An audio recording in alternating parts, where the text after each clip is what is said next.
What is up, guys? It is Servo here and welcome. This is the Southampton FIFA 13 career mode episode 15 in the first season. As you can see, today we have two games for you. We have Everton and Fulham, and we begin the FA Cup onslaught against Fulham. And some other good fixtures in there is Man United, Portsmouth. That's going to be a nice fixture as always.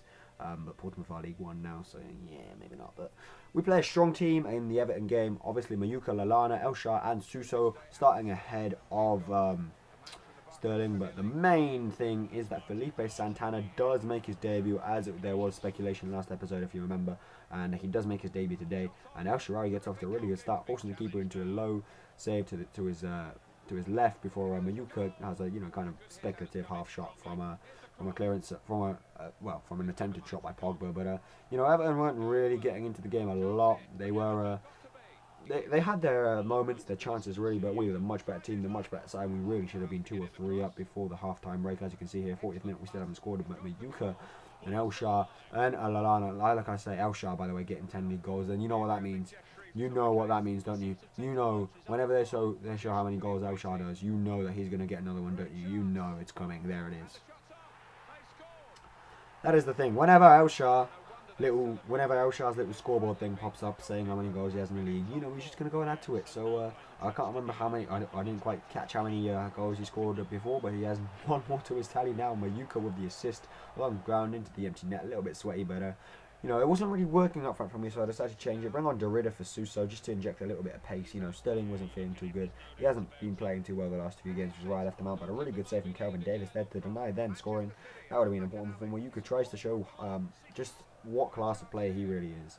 But a little bit of a fuck up at the back, and Gibson really could have scored. Just chipped it over the keeper, and it would have been in before Schneiderlin had a chance in the 77th minute to go put his team ahead by another goal. But unfortunately it didn't work out, and so then I decided to make more substitutions. Would you believe it? I brought on Lambert and Sterling for Elshar and Mayuka, and they had played well and they had got the deserved lead, but nothing really happened for the rest of the game.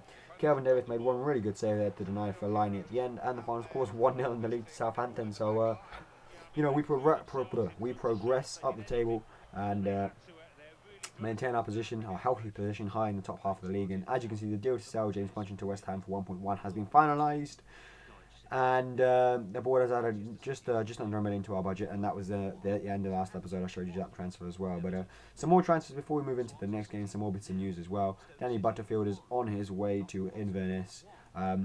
He is actually worth 90,000, so I do want 90,000 for him, despite that being a little bit greedy considering he never played him. But you see in the top there that I have a transfer budget of around 8 million. But there's the little Barclays Premier League review thing with the news. Apparently Everton thought a lot of 50-50 decisions didn't go their way, but I don't care, because I'm offering Christian Pander the contract that he wants, and he accepted it, and I am now accepting him, and he is part of the club. So the next new signing in the January transfer window is Christian Pander, and the one that approaches that is even better. Look at this, Thierry Henry, guys. Thierry Henry plays for the New York Red Bulls, but of course he won't be playing for them anymore. I put in the offer of 2.4 million and submit it, and so hopefully they'll get back to me before the next game. But during that time we do flog off a few more players here. James Ward-Prowse, he never plays. He's one of my rotation midfielders, rated 67, and he is 18, so I suppose he has good potential, but I just can't be bothered to play him. So you know what, I just want a little bit more money for him, and Derby County can have him. But a good little bit of news is that Jose Fonte is cleared from his injury, so he can now rejoin the first team squad, which is always good. And another little bit of good news is that they received the offer for Thierry Henry and they find it approachable. So I just have to sort out the wage budget there, and we'll be right onto it.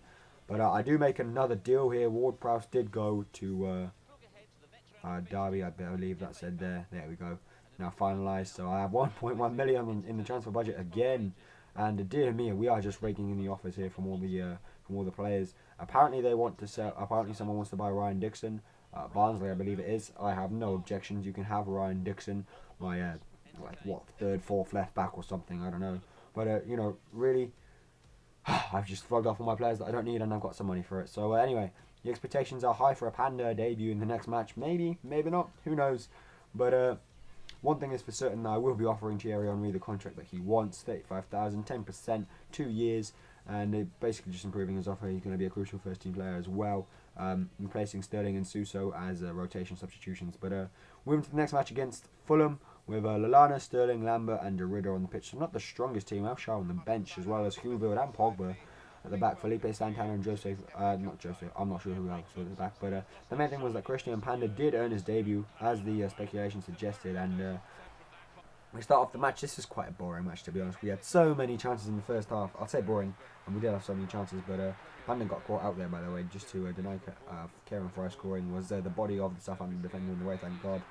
But like I say, it was so boring because there were so many chances, but no one took them here. Derrida, as you can see, further forward, flying forward in the second half.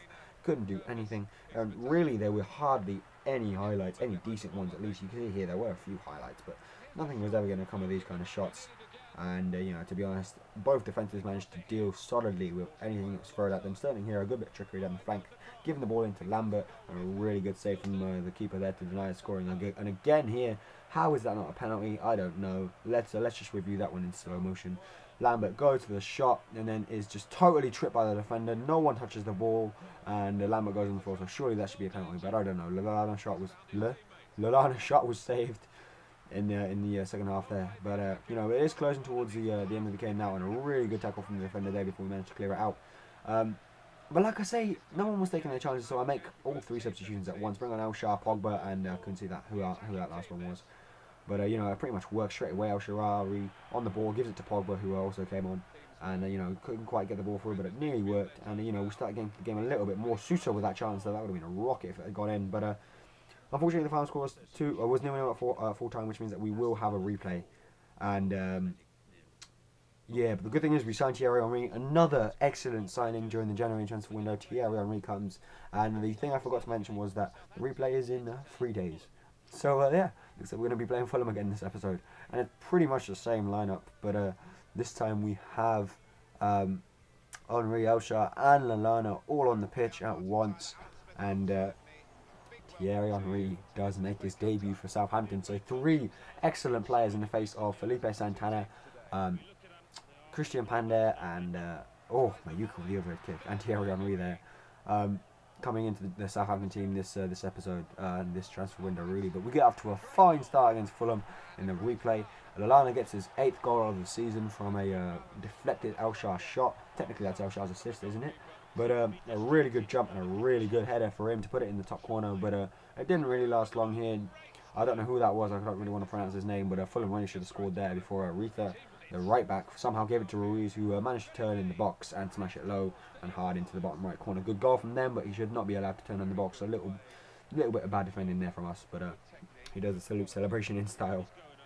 I'm going to nickname it the Didier celebration because Drogba used to do that in his prime for Chelsea. Damien Duff here was furthest forward and gave the ball to Rita, and I don't know how Davis managed to get back a Maguire's interception, but it was vital that he did before Mayuka grabbed us a 2-1 lead. What a goal that is. That's a goal of the season. Haven't done one of them in a while. Mayuka grabs his 6th goal of the season in all competitions and plays the violin to celebrate, which is always nice to see. And what was even nicer to see was that we can score the long range strikes in career mode as well. Good swerve on the ball, down and low into the bottom corner. Keeper really should have been saving that, but I would take it nevertheless, and we take a 2-1 lead in the 30th minute before Panda steps up for his first free kick for his new club in the 33rd, and it bounced just before the keeper, but he was ready for it. So it was a good free kick, and if it had gone right, it would have been in. But doesn't really work out. And he tried the next one, and it went blasted over. And unfortunately, Rita managed to equalise for Fulham.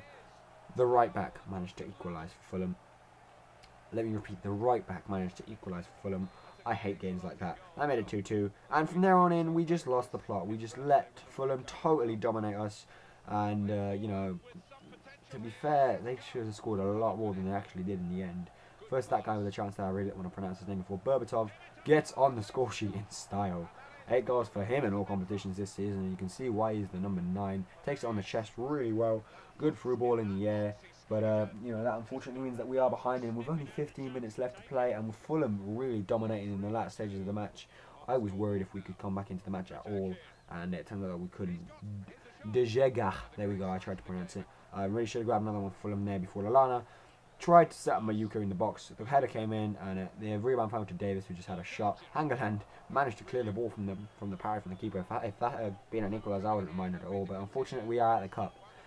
And that means that we cannot complete one of our objectives this year, which was to reach the quarterfinal of a cup. So that's a bit unfortunate. But what's even more unfortunate is that Felipe Santana is out for 5 fucking months, and I only just bought him. For God's sake, Felipe. Which means he's out for the rest of the season, guys. A bit unfortunate, but that's why we kept the coverage at the back. Kept the squad depth. That's what I want to say. But another long episode for you again today, guys. 10 minutes. There's the league table. We are currently 5th, only behind on goal difference to Chelsea's 4th place. And hopefully we can work on that next episode. But anyway, guys, thanks for watching. I hope you enjoyed the episode. I know I did. Please leave a like and a comment below. It would be much appreciated. Bye.